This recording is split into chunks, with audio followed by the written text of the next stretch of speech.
This is from the Bleacher Report. Overhyped or underrated? Off-season buzz meter for potential NFL contenders. This is from the Bleacher Report.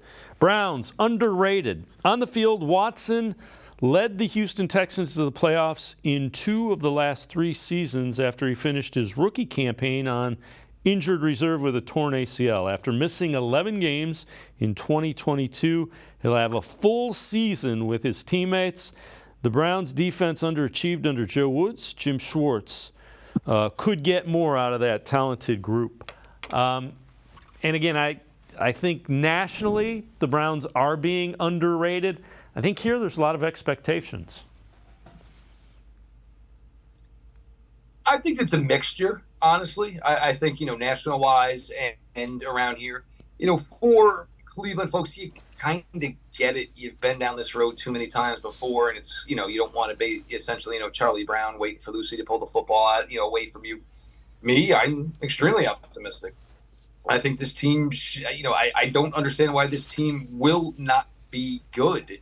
The roster is loaded.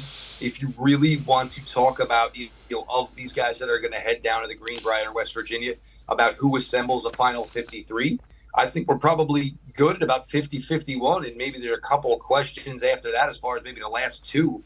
But this roster is, in fact, deep. It is, in fact, talented. You talk about the fact there are 6 wide receivers here who are capable probably of contributing this season, including rookie Cedric Tillman. The tight end room, you brought back Harrison Bryant just for the explicit purpose of here's a third tight end who brings us a receiving promise, a different aspect, just another weapon for Deshaun. It's hard for me to think that this team is not going to be successful.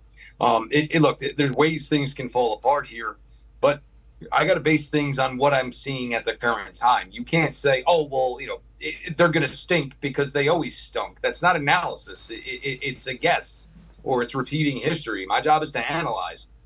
And what I analyze of this current Cleveland Browns team as they are about to head down to West Virginia is that this roster looks loaded. And maybe the fact that Coach Kevin Stefanski is going to change up his offense a little bit probably isn't the worst thing in the world here.